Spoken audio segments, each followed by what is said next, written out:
Seharusnya Menteri Pendidikan bertanggungjawab untuk memastikan sekolah-sekolah ini tidak lagi mengamalkan kes kabarap ini. Tutup sana, tutup sini untuk menjaga nama sekolah itu masing-masing. Tidak perlulah dia pergi ke sekolah, jumpa anak-anak, wish birthday dengan mana-mana pihak. Sebelum membentuk kerajaan, kita ada buat perjanjian dengan mereka, dengan parti.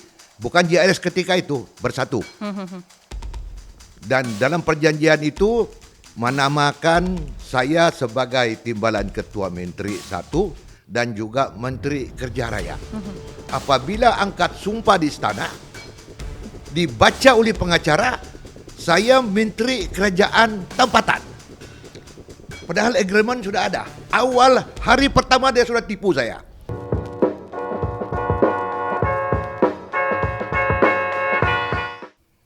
Assalamualaikum warahmatullahi wabarakatuh dan selamat datang ke Explain Sikit Kini, sebuah podcast yang membawakan berita-berita yang sangat hangat dan juga panas bersama saya Mastura Malak. Baik, podcast kita pada hari ini merupakan episod yang ke-9 yang kita akan membawakan satu episod ke Sabah, negeri di bawah bayu yang kini menjadi tumpuan politik tanah air dengan isu pilihan raya negeri Sabah yang semakin menghampiri, isu pembagian kerusi, rundingan politik dan juga hala tuju parti-parti besar menjadi topik yang paling hangat sekarang ini. Kita juga akan mengupas perkembangan terkini kes tragedi arwah Zara Karina Mahathir yang mengundang persoalan yang sangat besar tentang keadilan perlindungan kanak-kanak di negara kita ini. Selain itu, isu rasuah di Sabah yang tidak pernah menjadi isu yang sangat panas di Malaysia kalau kita lihatkan melibatkan sehingga mencabar keyakinan rakyat terhadap kepimpinan di negeri Sabah. Jadi pada hari ini kita bersama dengan tidak lain tidak bukan wajah utama antara kepimpinan di Sabah iaitu YB Datuk Seri Bung Mokhtaradin yang merupakan pengerusi UMNO di Sabah untuk menjawab persoalan-persoalan panas dan juga memberikan gambaran sebenar tentang situasi yang berlaku sekarang ini. Baik, saya nak ucapkan ribuan terima kasih kepada YB atas kesudian bersama dengan Explain Sikit pada hari ini. Sihat YB? Alhamdulillah. 3 kali kita cuba untuk memanggil YB. Alhamdulillah kali ketiga sudi untuk bersama kami. Okey YB, kita nak teruskan mungkin untuk segmen pertama kita adalah berkenaan dengan perkembangan politik di Sabah YB. Soalan saya yang pertama adalah kalau lihat Datuk Seri menjelang PRN di Sabah, bagaimana Datuk Seri melihat landscape politik di Sabah ketika ini? Apakah yang rakyat benar-benar mahukan daripada PRN kali ini? Kalau kita lihat mungkin kepimpinan ataupun PRN nanti akan dilakukan tahun ini, mungkin dalam jangka masa beberapa bulan lagi. Jadi apa yang YB lihat berkenaan dengan Alhamdulillah. Memang Sabah pada ketika ini menjadi tumpuan bukan saja di masyarakat Sabah tapi di seluruh negara dan juga negara-negara jiran. Betul. Dan jelas bahawa pilihan raya akan diadakan bila-bila masa, iaitu mungkin hari terakhir perlu dibubarkan sendiri iaitu bulan November, lebih kurang 22 November. Jadi sudah tentu Barisan Nasional UMNO Sabah telah melakukan yang terbaik untuk memastikan bahawa parti Barisan Nasional diterima semula oleh rakyat. Dan hari ini pun kita melihat bahawa rata-rata rakyat Sabah inginkan perubahan. Iaitu mereka melihat Sabah adalah sebuah negeri yang hasil mahsulnya terlalu kaya raya. Betul. Tetapi negeri Sabah masih dibelenggu dengan kemiskinan. Dan 8 daerah termiskin masih kekal dalam data carta negara. Dan ini UMNO Barisan Nasional bertekad insya-Allah apabila kata diberi mandat untuk memerintah negeri Sabah, maka within 3 years, dalam 3 tahun kita akan menghilangkan data-data kemiskinan di 8 daerah di negeri Sabah ini. Dan ini tidaklah mustahil untuk kita lakukan, sebab pada saya parti politik itu cuma macam satu badan untuk organisasi. Betul. Yang melaksanakan politik itu ada kepimpinan. Jadi ada juga unsur-unsur bahawa Sabah Pusabahan beri parti tempatan mandat. Sebetulnya parti tempatan di Sabah ini sudah memerintah banyak kali, daripada USNO, daripada Berjaya, daripada PBS sampai ke Warisan. Tetapi nyata Sabah tidak juga berubah dan Barisan Nasional pun telah memulakan pemerintahan di Sabah, jelas telah merubah wajah Sabah itu sendiri. Dan cuma dalam Barisan Nasional, saya sendiri pun dalam Barisan Nasional, memang ada kelemahan kepimpinan. Jadi kelemahan kepimpinan itulah yang telah menidakkan sokongan rakyat. Alhamdulillah hari ini Barisan Nasional UMNO itu sendiri telah kita rubah strukturnya secara besar-besaran, di mana pemimpin yang dulu-dulu sudah tidak ada lagi dalam UMNO Sabah, dan saya selaku pemimpin walaupun sudah lama berjuang tetapi baru memimpin UMNO Sabah, dan saya telah membuat berbagai-bagai perubahan dan memberi jaminan kita akan membawa Sabah maju ke depan. YB, kalau kita sebut berkenaan dengan isu kemiskinan di Sabah, malangnya kalau kita lihat hasil bumi di Sabah banyak. Kalau tahun sebelum-sebelum ini negeri Sabah adalah negeri yang antara yang terkaya, tetapi sekarang kenapa masih lagi dikategorikan sebagai negeri termiskin di Malaysia? Sebenarnya Sabah ini tidak miskin sebab sumber dalaman, sumber mineral dia pun terlalu banyak. Dan kalau diterkai dengan saksama, ianya akan boleh membawa perubahan kepada rakyat Sabah dan memberi peluang pekerjaan. Tetapi malangnya kepimpinan yang ada pada hari ini, yaitu kerajaan JRS, memulakan penerokaan eksplorasi mineral ini, banyak sudah isu-isu timbul. Belum lagi ada penerokaan secara sah, sudah timbul macam-macam video, macam-macam tuduhan rasuah dan sebagainya. Inilah yang sebenarnya menggusarkan rakyat dan tidak ada keyakinan dengan kerajaan. Sebab itu kita bertekad untuk menambah nilai pendapatan di Sabah ini melalui mineral ini. Kita akan melakukan secara tulus dan mewujudkan satu badan khas di bawah Yayasan Sabah untuk menerokai mineral ini, dan kita akan mewujudkan satu tabung diberi nama Tabung Kekayaan Rakyat Negeri Sabah. Dan ini akan kita wujudkan, dan keuntungan itu nanti akan kita pulangkan kepada rakyat Sabah. Yang penting pada saya keikhlasan pemimpin. Bukan soal siapa kerajaan, sebab kerajaan itu sendiri pun kalau tidak ada komitmen untuk membangun rakyat, tidak mengubah hala tuju nasib rakyat Sabah itu, akhirnya Sabah ini akan terus menjadi negeri termundur dan termiskin sampai bila-bila 60 lebih tahun. Bayangkan. Jadi saya memang bertekad dengan rakan-rakan untuk merubah keadaan ini, membawa Sabah ke mercu kejayaan yang lebih baik daripada negeri-negeri yang lain. Sebelum saya teruskan ke soalan seterusnya, bila tabung tersebut akan dimulakan dan perancangan itu bila? Kita memerintah saja, kita akan wujudkan tabung kekayaan rakyat ini. Sebut kata kita memerintah saja akan wujudkan. Kita sekiranya akan wujudkan. Tidak diwujudkan, sebab kadang-kadang bila kita tidak menjadi pemerintah, kita mungkin boleh berjanji. Saya janji hari ini sekian-sekian, besok sekian-sekian. Macam pada dengar. Tapi tapi bagaimana YB melihat perkara ini? Sekiranya tidak dilaksanakan, apa janji dan juga apa sebenarnya visi yang ini YB akan hari ini berikan? Sebetulnya rakyat ini tidak lagi kita boleh perkotak-katikkan, tidak lagi kita boleh bodohkan. Sebab apabila mana-mana kerajaan saya nampak membuat janji, dia tidak tunaikan, akhirnya dia akan menjadi kerajaan mungkin sepenggal, mungkin tidak sampai. Sebab itu saya selalu menyatakan kepada rakan-rakan saya dalam UMNO dan Barisan Nasional bahawa kita mesti melakukan sesuatu yang kita berkemampuan lakukan. Dan ini tidak mustahil untuk kita lakukan sebab semua sumber ada, sumber kekayaan itu ada. Bukan hanya di laut, di darat, di mana-mana pun ada kekayaan negeri Sabah ini, tidak mustahil untuk kita laksanakan. Saya nak petik ada satu kenyataan mengatakan kerajaan sekarang di Sabah sebenarnya memperbetulkan keadaan yang sebelum ini yang memang dah korup dan sebagainya. Bagaimana kalau Datuk melihat kenyataan tersebut, memperbetulkan keadaan yang lama tetapi malangnya tidak melakukan perubahan? Sebab itu saya telah memberikan mereka peringatan. Mana-mana kerajaan suka membuat janji tidak ditepati. Dalam Islam pun sebetulnya kita apabila kita berjanji, kita kena tunaikan janji kita. Kata kena dikota. Kalau tidak, Allah SWT pun akan melabelkan umat Islam yang berjanji tetapi dia tidak tahu itu sebagai munafik. Dia mungkir janji. Apabila mungkir janji, bermakna dia bukan pemimpin yang boleh dipercayai. Jadi kalau kita ingin benar-benar membangunkan sebuah negeri, sebuah negara, kita harus menunaikan janji kita. Sebab manifesto ini walaupun satu ketika dulu saya terdengar jugalah pemimpin negara kita bahawa manifesto ini bukan kitab Al-Quran, boleh diubah. Tapi pada saya janji tetap janji. Sebab itu janji kita dengan Allah, janji kita dengan rakyat. Jadi menjadi tanggungjawab kita melunaskan janji kita. Baik. Kita teruskan dengan soalan seterusnya, YB. Ready Hari ini dalam utusan Malaysia, Datuk Seri menyebut pertemuan Barisan Nasional, GRS dan juga PH gagal untuk mencapai kata sepakat. Mengapa ini berlaku dan mungkin Datuk Seri boleh ulaskan lebih lanjut?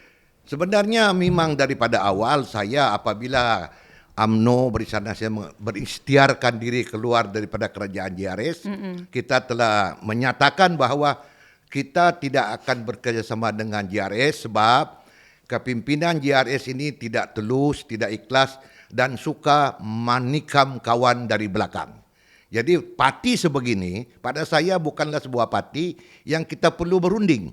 Dan sebab itu sehingga pada hari ini saya tidak tampil ke depan untuk berunding dengan GRS ini, tetapi kepimpinan atasan meminta untuk berunding, tetapi bukan saya. Jadi perundingan itu gagal sebab bisik utama kita berunding menghormati rakan-rakan kita, iaitu kursi yang kita menang perlu kita pertahankan. Tetapi dia mau yang melumpat pun dia kira dia punya. So sebab itu tiada perundingan. So Presiden kata sehingga hari ini perundingan antara BN dan PH dan GRS tidak ada perundingan. Jadi alhamdulillah lah bermakna misi saya untuk tidak bersama-sama dengan GRS ini ternyata dapat direalisasikan sebab dia parti yang saya tidak tahu macam mana mau berunding. Kalau orang suka memutar belit ini, pada saya bukanlah orang yang harus kita bincang. Sebut berkenaan dengan parti tikam belakang, adakah YB sendiri pernah terkena dengan mainan politik GRS tersebut? Sebelum membentuk kerajaan, kita ada buat perjanjian dengan mereka, dengan parti. Bukan GRS ketika itu bersatu. Dan dalam perjanjian itu menamakan saya sebagai timbalan ketua Menteri 1 dan juga Menteri Kerja Raya. Apabila angkat sumpah di istana, dibaca oleh pengacara, saya Menteri Kerajaan Tempatan. Padahal agreement sudah ada. Awal hari pertama dia sudah tipu saya. Dan saya pada ketika itu saya tidak reda, tetapi saya angkat sumpah sebab di depan TYT, depan istana, dalam istana. Tapi selepas saja angkat sumpah, TYT berangkat balik dan saya balik ke rumah saya telefon Haji Ji, you tak tukar dalam masa 1 jam, kami Barisan Nasional akan bubar ini kerajaan, kami akan tarik diri. Kemudian? Dan dia tukar. Dari situlah bermulanya cerita penipuan demi penipuan demi penipuan sampai terdesak saya dan rakan-rakan melihat bahawa UMNO dan Barisan Nasional perlu keluar daripada kerajaan ini. Dan alhamdulillah ada hikmah dia, kalau tidak mungkin seluruh pemimpin UMNO pun terlibat dalam video. Terlibat dengan skandal mineral dan sebagainya. Jadi Tuhan ini maha berkuasa, maha adil lah. Ada hikmah dia kami keluar daripada kerajaan tersebut. Saya nak sentuh tadi YB disebut berkenaan dengan YB Haji Ji. Apa pandangan YB dengan kepimpinan YB Haji Ji sekarang di Sabah? Kalau saya kepimpinan, terus teranglah, saya bukan tidak suka sama dia sebab kami ini berkawan. Tapi kepimpinan dia tidak membawa banyak perubahan kepada kemakmuran negeri Sabah. Dia gunakan slogan Sabah Maju Jaya di atas besar signboard Sabah Maju Jaya, tapi di bawah jalan raya berlubang, air tidak ada, api elektrik 1 hari 8 kali mati. Jadi kalau ini kepimpinan dia dan dia menawarkan diri lagi, saya rasa rakyat Sabah telah bijak menilai pemimpin mana yang mereka perlu angkat untuk membawa Sabah ini ke mercu yang lebih baik. Dan kami sebetulnya Datuk Sapi pun sudah pernah jadi ketua menteri, Haji Ji pun sudah pernah, yang lain-lain pun pernah. Saya belum pernah. Jadi why not try me untuk kita sama-sama merubah untuk nasib negeri Sabah ini sendiri. YB antara ahli parlimen yang sangat lantang berbicara, sangat terus terang katanya. Tetapi mungkin orang kata belum ada lagi peluang untuk menjadi pemimpin di Sabah. Jadi apa yang mungkin boleh ditonjolkan dari sudut kepimpinan YB sendiri dengan yang lain-lain seperti yang tadi YB sebut? Sebetulnya soal menjadi peneraju Sabah ini bukan soal kepimpinan yang perlu ditunjukkan, ianya komitmen dan juga strategi kita. Dan saya dalam manifesto kita nanti insya-Allah kita akan perbetulkan keadaan, iaitu tenaga listrik di Sabah ini 5% saja ekstra dia ataupun yang tidak diguna pakai. Selebihnya diguna pakai oleh local consumer. Di Sarawak dia akan generate tenaga dan dijual ke luar negara, ke Filipina, ke Singapura, ke Sabah dan dia jual ke Kuala Lumpur. Jadi ini pun menjadi faktor utama. Kenapa ramai belia-belia di Sabah itu berbundung-bundung datang ke Semenanjung, bekerja beratus ribu, lebih kurang 450,000 anak-anak Sabah bekerja di Semenanjung ini, di Pulau Pinang, di Johor, di Melaka, di Kedah, macam-macam. Dan ini akan macam mana dia tidak berhijrah sebab peluang pekerjaan di Sabah tidak ada. Banyak pelabur mau melabur tapi tenaga elektrik tidak ada. Air bersih tidak ada, jalan raya tidak baik dan ini kita perlu perbetulkan.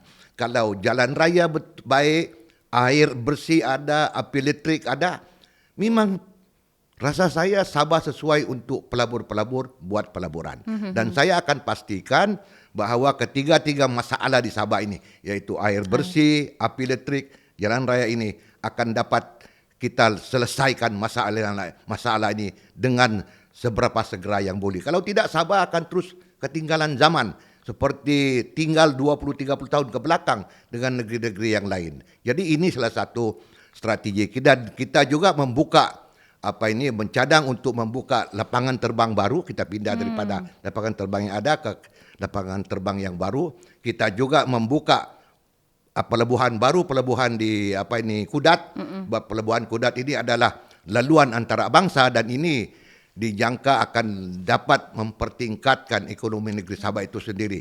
Dan kita akan transformasi Yayasan Sabah dan seluruh JLC di Sabah. Dan kita akan memberi education percuma kepada rakyat, kepada pelajar-pelajar negeri Sabah itu sendiri. Sampai ke universiti kita ditanggung oleh kerajaan negeri. Banyak janji yang YB berikan ni.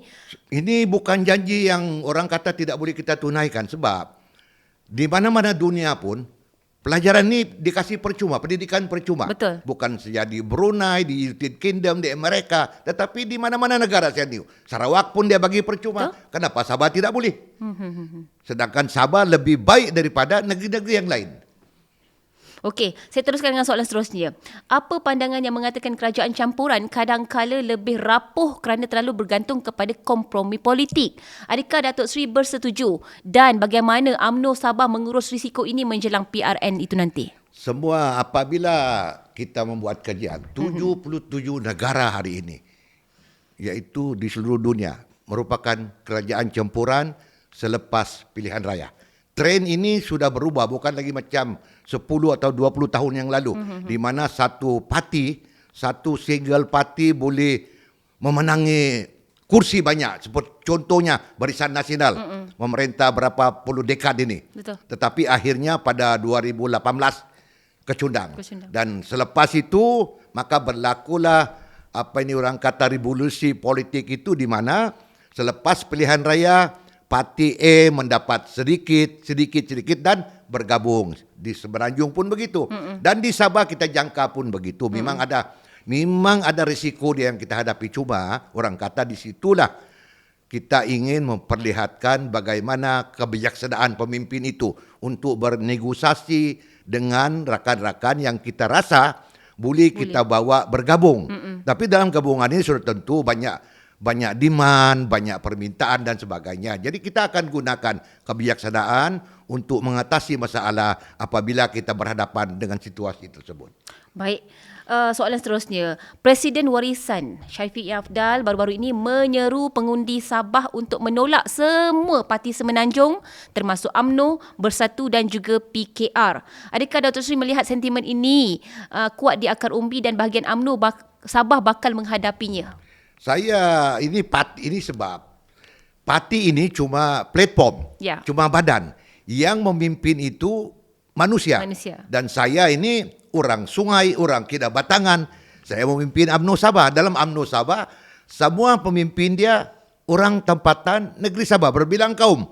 Yang Islam pun ada, yang bukan Islam pun ada.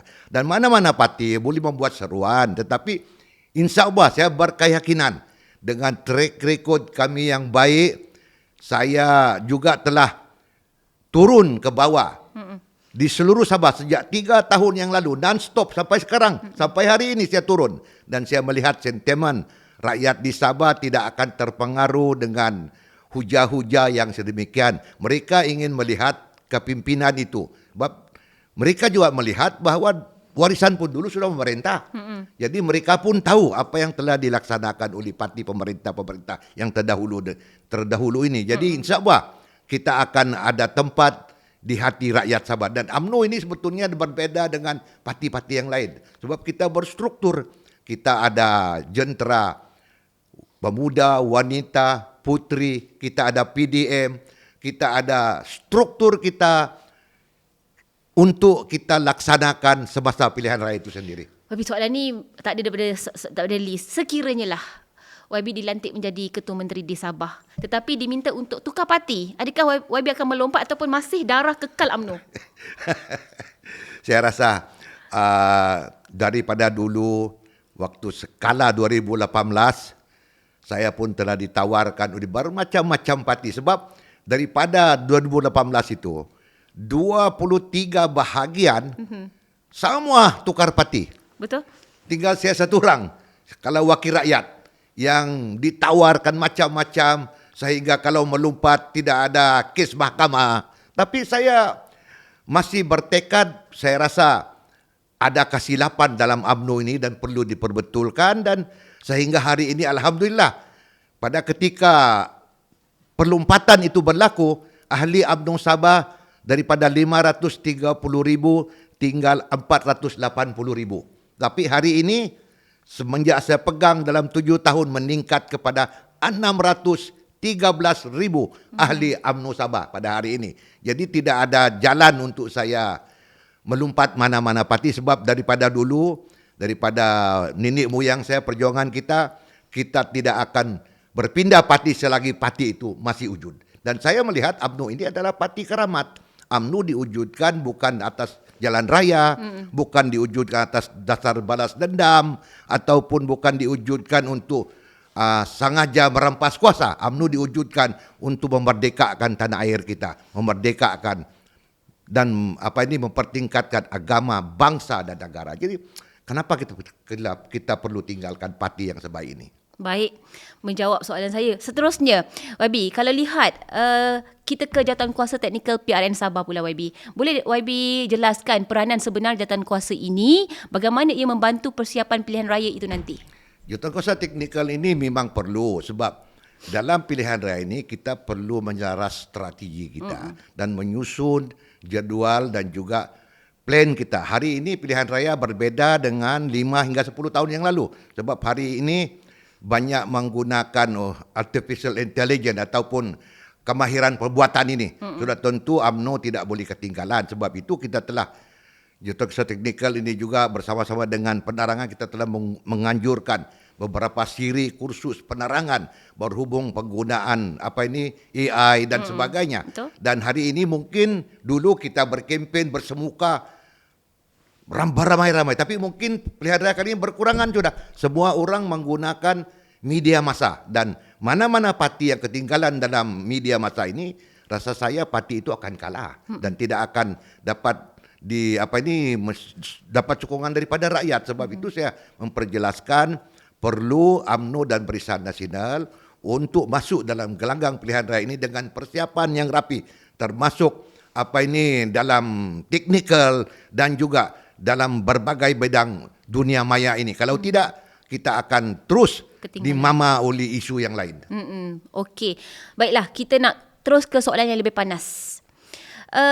Julai lalu, UMNO Sabah tidak hadir dalam mesyuarat di Seri Perdana. Ramai melihat ini sebagai tanda protes halus terhadap UMNO Pusat. Apa sebenarnya mesej yang Datuk Seri mahu hantar? Bukan begitu. Sebetulnya pada ketika itu kebetulan kita pun ada banyak program di Sabah. Jadi kita tidak dapat menghantar perwakilan kita.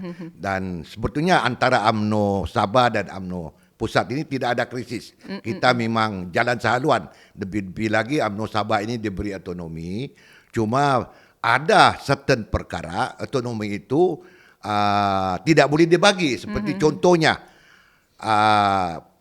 watika pelantikan calon kena ditandatangani oleh ketua parti. Ketua parti bukan saya. Ketua parti adalah presiden parti. Betul. Kalau saya yang tanda tangani, calon-calon saya tidak akan diterima oleh SPR. Jadi sebetulnya tidak ada krisis antara saya dengan presiden. Kami berjalan seiring dan dia memberikan saya amanah untuk mengurus UMNO Sabah termasuk pilihan raya ini.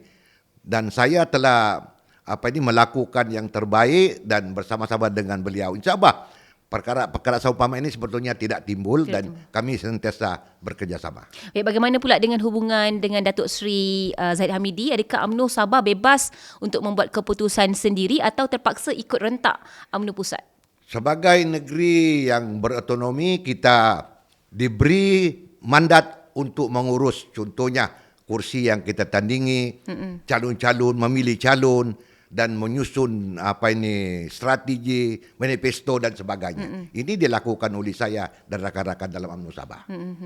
Baiklah, kalau kita lihat di Sabah kalau kena ikut kerajaan pusat, betul? Tapi jika UMNO Pusat terus menekan UMNO Sabah, adakah Datuk Seri terbuka untuk bekerjasama dengan Warisan ataupun parti lain demi survival politik? So far jangan minta-mintalah sehingga hari ini belum ada tekanan sedemikian. Dan pada saya politik ini dia seni. Apabila kita berhadapan dengan apa-apa juga krisis, maka kita harus kembali kepada seni itu. Betul. Seni ini yaitu kebijaksanaan. Kebijaksanaan ini kalau kita talaah dengan baik, kalau kita urus dengan baik, insya-Allah apa juga krisis akan dapat diselesaikan. Kalau tidak kita pemimpin ini kalau diberi tekanan dia menggelabah terus, sudah tentu dia tidak akan membentuk diri dia sebagai pemimpin yang bijaksana. Dan saya selalu beristiqamah sebetulnya dalam apa juga cara mungkin ada masa tertentu kita akan tertekan, tetapi kita kembali kepada asas dia, yaitu kita perlu merehatkan diri kita dan berpikir secara bijaksana. Saya percaya apabila kita tenang, kita akan boleh membuat keputusan yang wajar dan waras. Baik, sebelum kita ke soalan seterusnya, apa kata kita berehat seketika, kembali selepas ini. Bila jika anda menyukai kandungan yang dihasilkan Kini TV, sokong kami dengan membuat sedikit sumbangan melalui kod QR yang tertera di pautan di bawah ini. Sokongan anda akan membantu meneruskan peranan semak dan imbang dan menghasilkan berita yang berkualiti.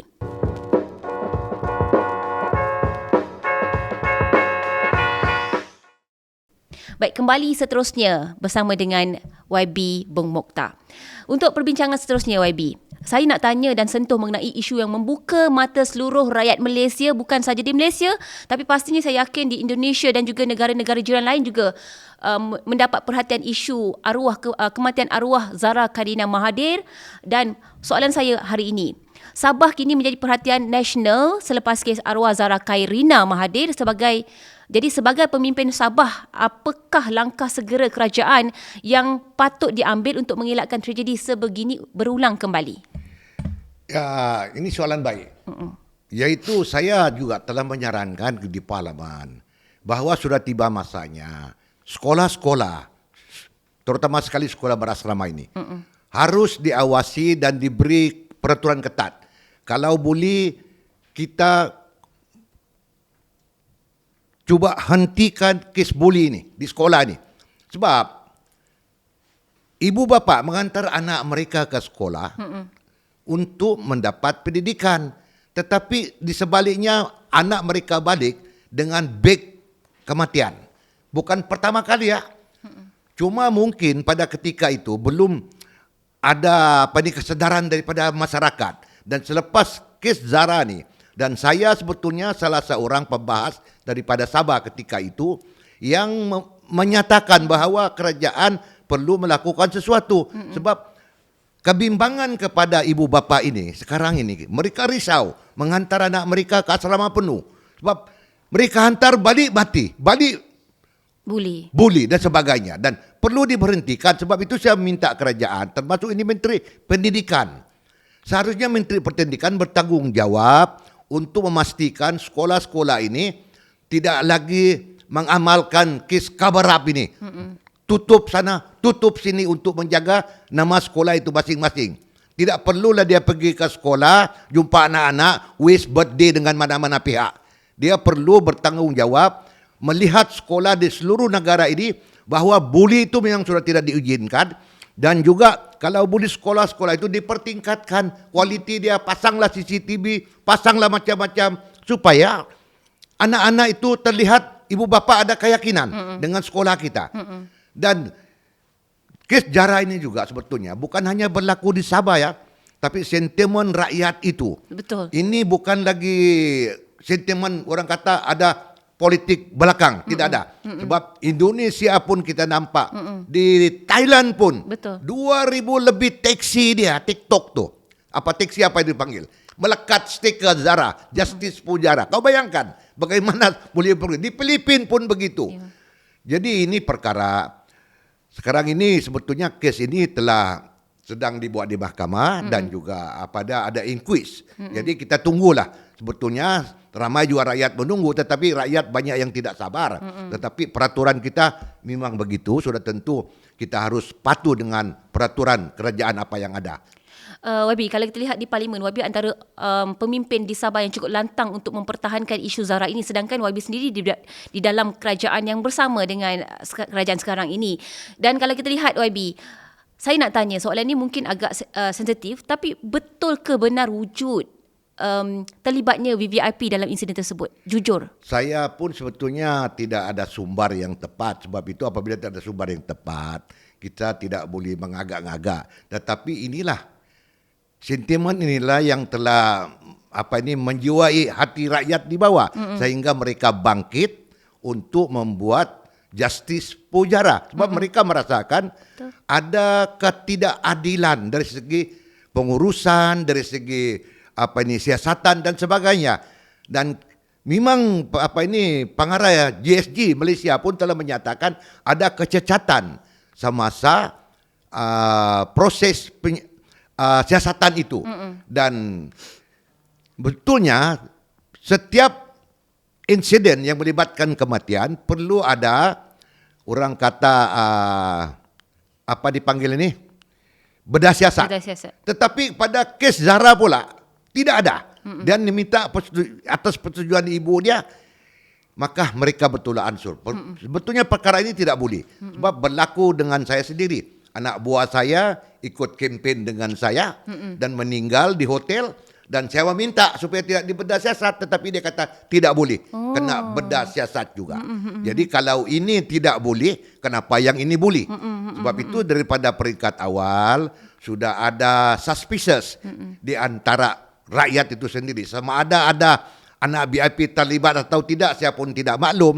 Tetapi kenapa boleh jadi begini? Sebab itu inquis itu perlu dilaksanakan dan justice di mahkamah itu perlu ditegakkan. Ini penting untuk memberi keyakinan balik kepada rakyat di seluruh negara kita. Datuk, tadi Datuk sebut berkenaan dengan cover up di bawah KPM itu sendiri. Bagaimana Datuk melihat sekiranya terlibat VVIP yang involved dalam kes arwah ZARA ini sebagai kepimpinan di bawah Sabah sendiri, bagaimana kita nak mengurangkan kemarahan dan meredakan mereka ini supaya sekurang-kurangnya ada wakil pada Sabah yang turun padang untuk sekurang-kurangnya memberi satu statement mengatakan hari ini keputusan sekian-sekian, sekurang-kurangnya ada update yang terkini. Tetapi sekarang ini tidak, hanya menunggu keputusan daripada pihak yang teratas. Bagaimana YB melihat perkara ini? Ya, perkara ini memang sudah menjadi complicated sebab kes ini dalam siasatan mahkamah. Betul. Sebab itu di parlimen pun kita tidak boleh bincang sebab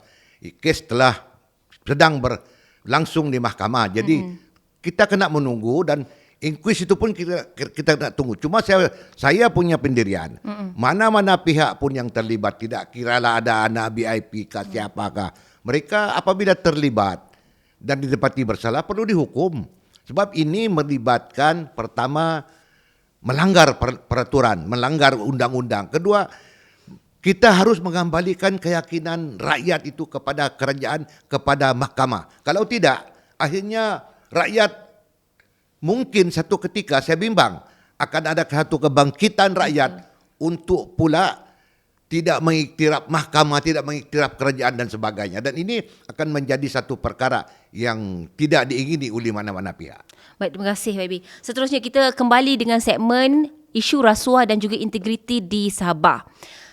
YB, kalau terlihat Sabah sering dikaitkan dengan isu rasuah. Malah kes-kes besar melibatkan ahli politik Sabah terus menjadi bualan. Bagaimana UMNO Sabah nak pulihkan imej politik negeri tersebut? Saya melihat bahawa perlu ada perubahan dan saya telah membuat kajian, iaitu kalau mau mengatasi rasuah, setiap kerajaan negeri itu perlu mewujudkan satu jawatan kuasa khas, iaitu jawatan kuasa teknikal dan juga jawatan kuasa pemutus yang tidak melibatkan YB ataupun menteri seperti yang berlaku di Sarawak. Dan ini pada saya perlu kita jadikan amalan di negeri Sabah, iaitu di mana Sabah ketika ini sedang, orang kata sedang sibuk untuk bercerita soal rasuah, soal mining dan sebagainya, dan ini tidak dapat dielakkan. Dan ada juga yang masih rakyat di bawah menyatakan banyak orang ada video, dua dia pula yang didakwa. Ini pun menjadi persoalan. Betul. Tetapi telah dijawab oleh Yang Amat Berhormat Perdana Menteri bahawa yang lain itu tidak mencukupi bukti dan saya pun tidak mau mempertikaikannya sebab kita ini pun berjalan atas dasar undang-undang.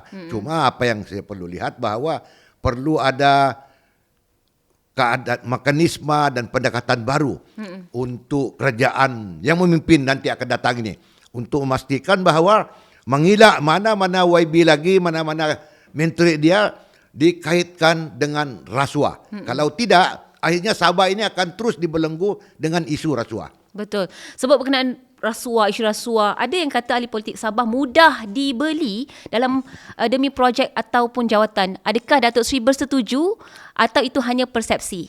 Saya rasa ini hanya persepsi dan juga mungkin kebetulan. Bukan semua sebetulnya. Apa ini pemimpin di Sabah ini mudah dibeli. Dan ini apabila berlaku. Sebab itu apabila berlaku, sering kali berlaku, persepsi masyarakat itu sudah melekat dalam minda mereka. Dan apabila ada persepsi, sudah tentu ada reaksi. Betul. Dan dengan ini maka ianya naratif dia telah menjadi negatif. Dan ini yang membimbangkan apa ini pemimpin-pemimpin di Sabah, bagaimana untuk mengelak daripada berlaku. Sebab itu saya kata perlu ada pengujudan satu jawatan kuasa khas di setiap kementerian untuk memastikan bahawa projek-projek itu diterjemahkan secara telus kepada mereka yang yang layak dan tidak memilih atas dasar kroni ataupun kerabat dan sebagainya. Dan pada saya ini lebih penting sebab kita mau memastikan kalau betul-betul mau ingin berubah, maka kita kena buat satu perubahan revolusi yang betul-betul boleh meyakinkan masyarakat. Ada satu kenyataan, pada beberapa bulan lepas kita memanggil Albert T sebagai orang kata saksi utama kes Sabah, isu rasuah di Sabah, dan mengatakan adalah rasuah ini katanya sudah biasa, menjadi kebiasaan oleh kepada kepimpinan politik maupun orang-orang yang berniaga ini. Jadi bagaimana sebenarnya kita nak meletakkan persepsi ini jauh tidak melibatkan ahli politik, sedangkan katanya itu adalah satu amalan yang memang tradisi daripada dulu lagi, tidak boleh dielakkan. Bagaimana YB Datuk Seri melihat perkara ini? Ini pun sebetulnya persepsi. Dan tapi Datuk Albert itu saya nampak dia bukan saksi tahu. Dia pun dituduh. Ya. Jadi saya tidak tahu kes ini sejauh mana sebab apabila ada tuduhan pasti ada saksi. Sekarang siapa saksi dia? Sebab dia pun sendiri dituduh. Jadi saya pun tidak tahu, cuma apa yang dikatakan oleh Albert dan lain-lain ini, sebetulnya itu persepsi. Sebab seperti awal-awal saya katakan, apabila perkara ini berlelutan, dilakukan, terlaku, sudah tentu ianya akan menimbul persepsi yang lebih negatif. Sebab itu perlu ada perubahan, pendekatan yang baru dilakukan, termasuk bahawa menteri dan juga mana-mana pihak tidak ada lagi kuasa untuk memutuskan sesuatu. Biar jawatan kuasa memutuskan dan menteri apabila direkomendasi oleh jawatan kuasa dia kena tidak boleh uburul lah. Jadi dia boleh lepas tangan dan tidak terlibat secara langsung memilih mana-mana kontraktor tersebut. Kalau tidak, sudah tentu sebagai sebuah negeri yang baru nak mengejar negeri-negeri yang lain, baru nak mengeluarkan Sabah daripada kemiskinan ini pun, mungkin sudah satu perkara yang perlu kita hadapi, sudah tentu perlu ada satu mekanisme, perlu ada pendekatan yang lebih komprehensif untuk memastikan Sabah maju tetapi menteri-menteri terhindar daripada tuduhan rasuah. Kalau kita tahu negeri Sabah adalah negeri yang memang kaya dengan pelombongan dan sebagainya. Adakah benar untuk mendapat lesen pelombongan saja memang perlukan duit sumbangan kepada sekian-sekian yang menjadi kerajaan tersebut? Saya tak nak sebut siapa, tapi adakah benda tu memang wujud? Sebenarnya pelombongan ini baru lebih orang kata giat dilaksanakan semasa kerajaan JRS ini. Semasa Barisan Nasional dia tidak langsung menimbulkan eksplorasi ini, sebab sebetulnya eksplorasi hasil mahsul negeri ini dia the last resort untuk kita memastikan negeri itu terus kekal makmur dan kaya raya. Jadi semenjak JRS memegang tampuk kerajaan, mereka telah memulakan eksplorasi, tetapi itulah selalu banyak salah guna sehingga syarikat dianugerahkan, dibatalkan, dibagi balik, dibatalkan, pembatalan satu syarikat sampai 2 kali. Pada saya ini bukan merupakan satu perbuatan yang perkara yang baik sebagai untuk satu permulaan perniagaan. Kalau kita rasa syarikat itu memohon terlalu besar, kenapa tidak kita tangguhkan di peringkat awal? Kalau kita tahu dia dapat puluh ribu, sudah lulus baru kita tahu, berpuluh, padahal kita yang pengurusi. Jutaan kuasa pun ada. Jadi pada saya ini perkara-perkara perlu diselaraskan dengan baik. Perlu ada jutaan kuasa teknikal yang melihat, yang memantau untuk memastikan bahawa hasil mahsul kekayaan Sabah itu dapat dimanfaatkan untuk rakyat negeri Sabah.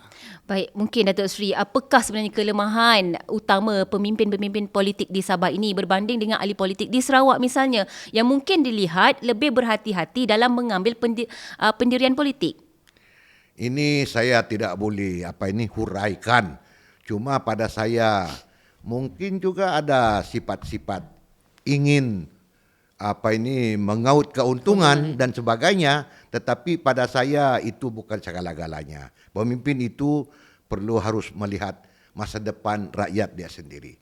Sebab itu kita ini sebagai pemimpin ada tanggungjawab. Bukan hanya tanggungjawab kita kepada Allah, tetapi kepada umat kita sendiri. Apabila kita tidak jujur melaksanakan amanah dan tanggungjawab, sudah tentu kita tidak akan selamat dunia dan akhirat. Dan saya pun hairan kenapa sering-sering pemimpin Sabah dikaitkan dengan berbagai-bagai insiden dan sebagainya. Dan ini pada saya harus kita lihat sebagai satu perkara yang perlu kita beri perhatian dengan sewajarnya supaya tidak berlaku lagi pada masa akan datang. Baik, ini mungkin soalan saya terakhir.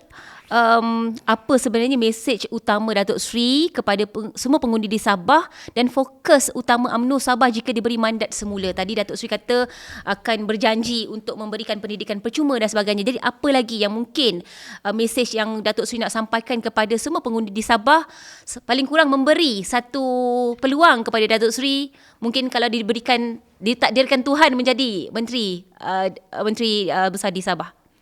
Dalam pilihan raya akan datang ini, kita telah seperti yang nyatakan, PBS telah pernah memerintah negeri Sabah, JRS sudah pernah memerintah negeri Sabah, Warisan pun telah pernah memerintah negeri Sabah, Barisan Nasional pun sudah pernah memerintah negeri Sabah. Justru itu pilihan raya kali ini adalah peluang untuk rakyat menilai daripada 4 parti utama ini yang telah pernah memerintah negeri Sabah, parti mana sebenarnya telah benar-benar membangun negeri Sabah. Saya sedar bahawa Barisan Nasional pun ada kelemahan dia melalui pemimpin, tetapi Barisan Nasional pada ketika ini dipimpin oleh orang baru. Semua kepimpinan UMNO Barisan Nasional orang-orang baru yang dulu tidak pernah berjawatan, dan kita bertekad untuk memberi berikan rakyat Sabah perkhidmatan yang terbaik.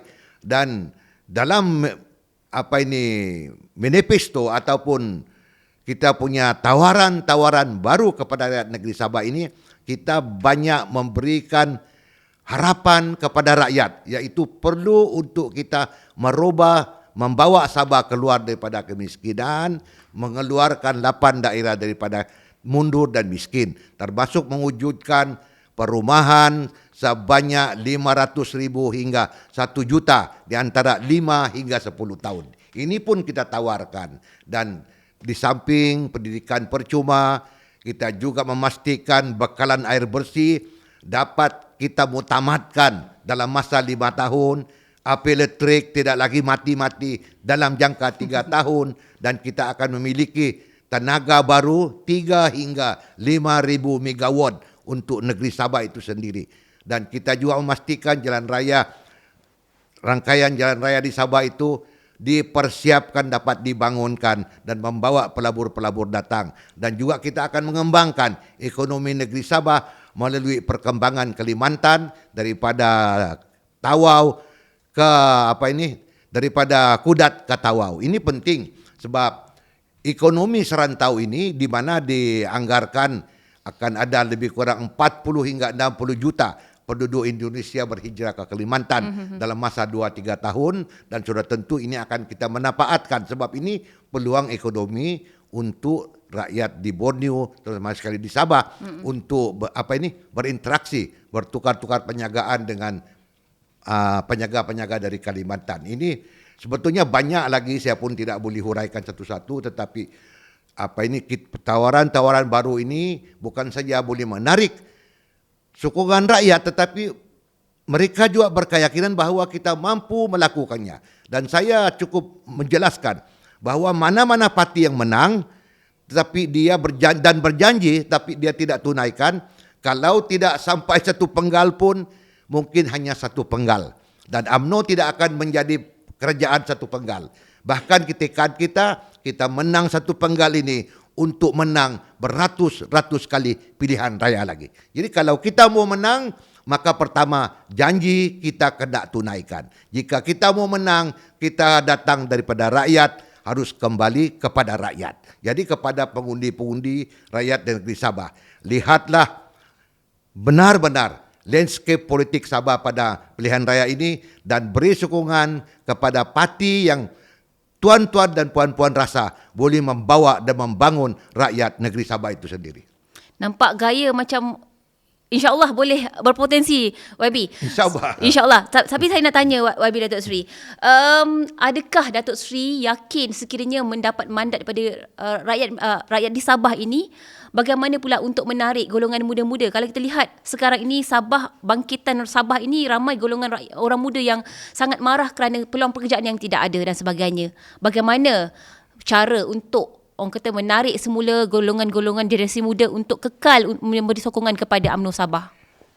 Isu anak muda ini bukan hanya dihadapi oleh UMNO atau Barisan Nasional. Dia dihadapi oleh sebuah parti. Betul. Sebab apabila kita lulus undi 18 tahun di parlimen itu, 18 tahun ini dia duduk dalam Form 5. Lepas itu, dan bagaimana kita nak eksis di sekolah, sudah tentu memang banyak kesukaran, tetapi insyaAllah kita ada mekanisme kita dan kita ada juga tawaran-tawaran yang baru kepada anak-anak muda.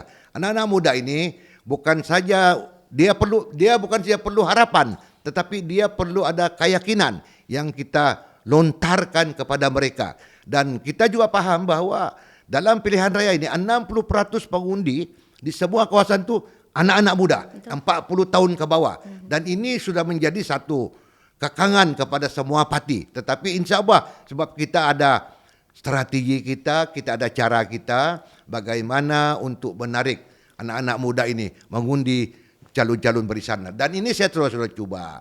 Sebetulnya kebangkitan UMNO ini di Sabah ini bermula di Kibanis, di mana pada satu ketika itu UMNO Sabah dalam keadaan kalah, ditinggalkan lagi, dan kita baru nak bangkit, tiba-tiba ada pilihan raya.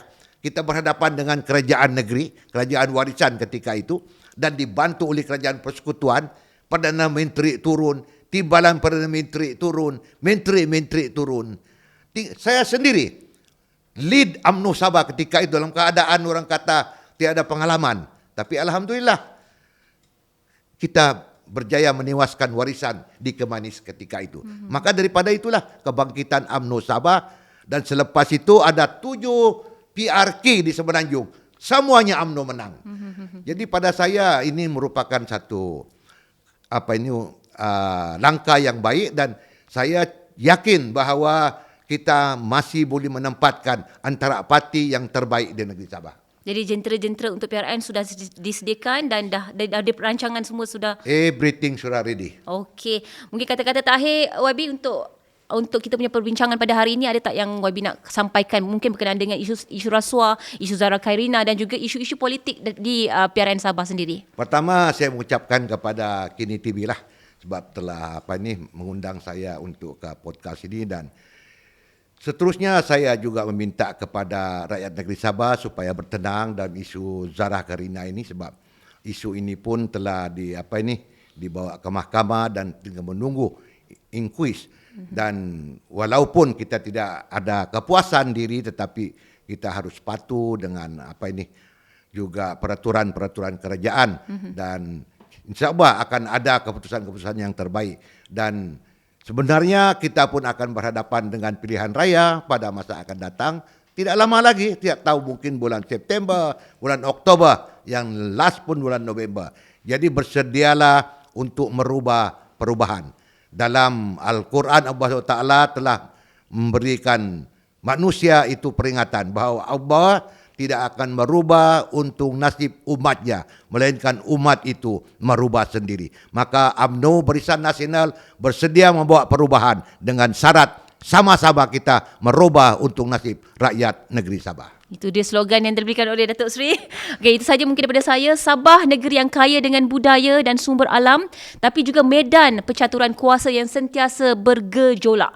Dari rundingan kerusi PRN yang belum muktamad, kes Zara Khairina yang masih lagi meruntun hati, hingga kes rasuah yang membayangi politik negeri. Semua ini hanya menandakan satu perkara, masa depan Sabah ditentukan oleh keberanian kepimpinannya dan kebijaksanaan rakyatnya. Baik, terima kasih sekali lagi kepada YB Datuk Seri Bung Mokhtar Radin kerana bersama kami, dan terima kasih juga kepada semua yang terus menonton dan bersetia bersama kami di Explain Sikit Kini. Saya Masra Malak, jumpa lagi pada episod seterusnya. Assalamualaikum dan salam hormat. Waalaikumsalam.